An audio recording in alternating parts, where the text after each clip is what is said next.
Hi guys, in this video we're going to be talking about which album is better, Motorhead's Ace of Spades or Metallica's And Justice for All. And we're going to start right now.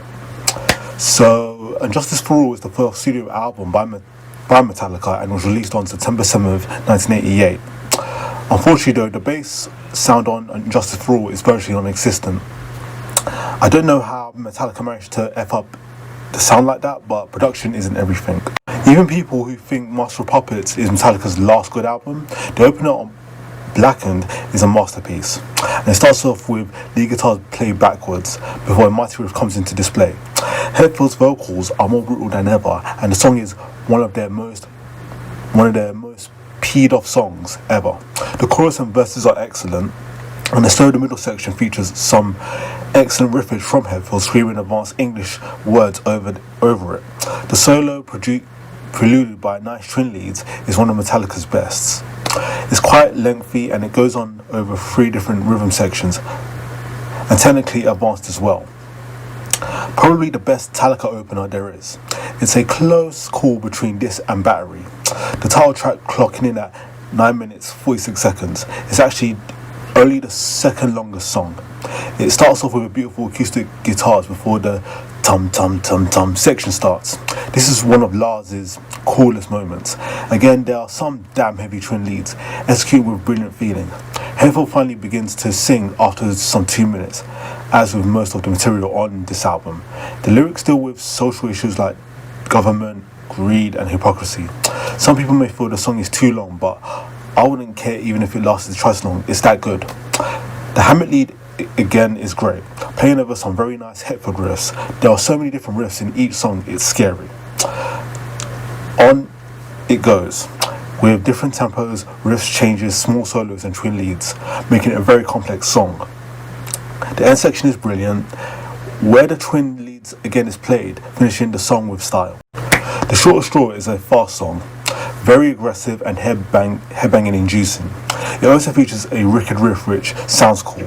The mid section features more double bass drumming and a lead guitar also, which is just fantastic in its ricketry. So comes what I think about the first single from the album, Half Stole Sorrow. This is a very slow song but still very heavy.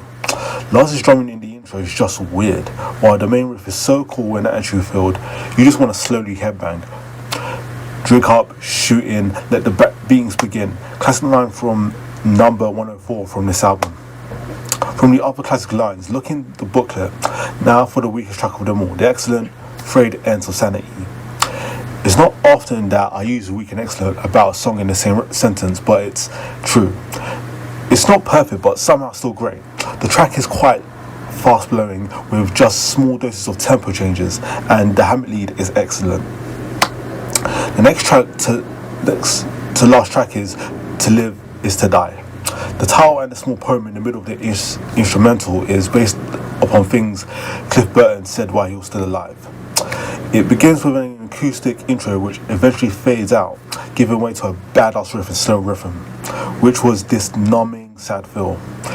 It's no doubt that this song works both as a tribute to Cliff and as an outlet for the remaining members' grief and sorrow for their loss.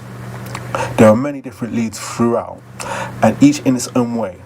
At 4 minutes 31 seconds into the song comes the best part. It's this tragically beautiful twin lead play which transforms into a lo-fi acoustic guitars. It's enough to make you cry. The solo, which eventually comes just as the enormous feeling of loss. Then the rhythm guitar kicks in with more twin leads. Actually, they are more like triple leads. They just sound so complex. And at 7 minutes 32 seconds, the main riff starts again, and Hetfield speaks a poem which goes like this: When a man lies, he murders a part of the world. These are the pale deaths, which memories call their lives. All this I cannot bear to witness any longer. Cannot the kingdom of salvation take me home?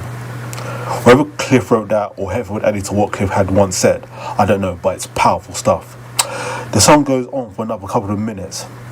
Nearer the end of the rhythm guitar fades out, and the acoustic guitars which was present at the beginning of this song comes in again. When it suddenly ends, it's right into the last song of the album, Die As Eve. This is the opposite to Live, being really thrashy and fast. It's It's in fact the only Metallica song Metallica are incapable of playing live. This is because of the double drumming verses, which Lars actually didn't perform all the way through. He just played a few seconds and pasted it where appropriate. Well, as thrash goes, this is thrash perfected. It's just so angry, desperate and fast, you just have to love it. A great way to end this very complex album. 9 songs, 65 minutes, 25 seconds. That's some long songs, and it takes time to fully appreciate. And now it's time to switch gears and talk about Ace of Spades by Motorhead, which was following the extreme success of the two milestones, Overkill and Bomber. We are now kicked in the face with Ace of Spades, a full adrenaline album that delivers good exactly to what the fans wanted after the previous albums. Really, we'll have to say all motor music is the same if we're going to prejudge the album by further establishing and popularizing. Since it's the best-selling Motorhead album, then we are just missing exactly what this album is. This album sank the knife deeper into our souls of what Motorhead is supposed to be and sound like. This is why I say the album is heavily underrated. The songs on here are ripping drunk fest for motor bangers. Every single one. Maybe you'll find a filler or two. I'll give you that for Fire, Fire and Dance. But what band has not done that? We will have to really get into this album into song by song description so I can prove my point. So that you can't mistake Ace of Spades with Fast and Loose or The Chase is Better Than the Cat.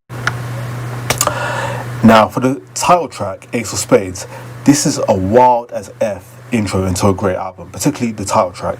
We're given a bass line by Lemmy that lasts approximately 6 seconds before Fast Eddie kicks us in the nuts with the unmistakable riff, flowing nicely from the drunk bass lines to our riffs. This song doesn't let us breathe for a second. Of course, who can forget the wild? This is a straightforward, no rankery solo to keep the pace of the song, and it sure worked. Love Me Like a Reptile, keep it in line that don't let us breathe, please. Motorhead philosophy, we are quickly introduced to Love Me Like a Reptile. Another fast-paced, straightforward song with funny lyrics. This song is more based on the guitars and has more of a rock, old-school metal, if you will, feeling to it. Unlike the previous song, which riff was, to me, a bit influenced by a bluesy feel, especially in the last notes of the main riff. Anyway, concerning this album in general, we can feel variation of guitar distortions and the bass being mudder or cleaner in each song. Shooting the back, the guitar riffing beginning to this song is the bass line beginning to Ace of Spades. Fast Eddie Clarke plays an impeccable main riff line so the song can explode into what will be the whole performance of the band, and it also lasts 6 seconds to do that. Lemmy sings as always, but do I really need to mention that? The riffing combined with the choruses, unlike the previous songs, features a grooviness that feels like it makes particularly catchy with the clean guitar.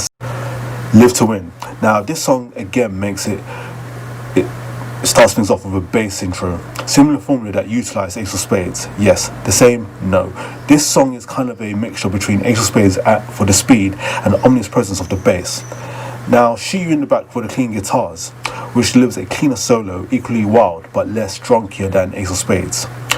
And the catchy choruses. This song actually gives us 2 solos to bang out. The second being my favourite since it's no longer and gives me a feeling that it's more complete than the previous one, but not diminishing the other in any sense. Fast and Loose, Live to Win, fades to present present us with a bluesy directed riff of Fast and Loose. This song, without ever moving away from the classic Motorhead sound, vibes as a blues influential song as a whole, not only the guitar. But it's easier to know that this on the guitar than other instruments. This song is as catchy as the previous ones, and the bass is again working behind the guitar. If you don't remember that, what was featured in Love Me Like a Reptile, but not the other two. We Are the Road Crew. Now this is a tribute song to the Motorhead Road Crew, though the lyrics are not particularly invasive to the particular lives of the actual motor crew, and can be taken as an anthem for any road crew in the world, which is really a good thing. Since this is a fun song and can be played with indefinitely, this song musically is very varied. We have a bigger presence of the bass, which slowly drags itself into the back, featured but never quite like before in the second song, and it has a muddier sound. The guitar is also wider and drunker, and features a rock punk crossover melody, which gives this song the wilderness it should have. Fire, Fire.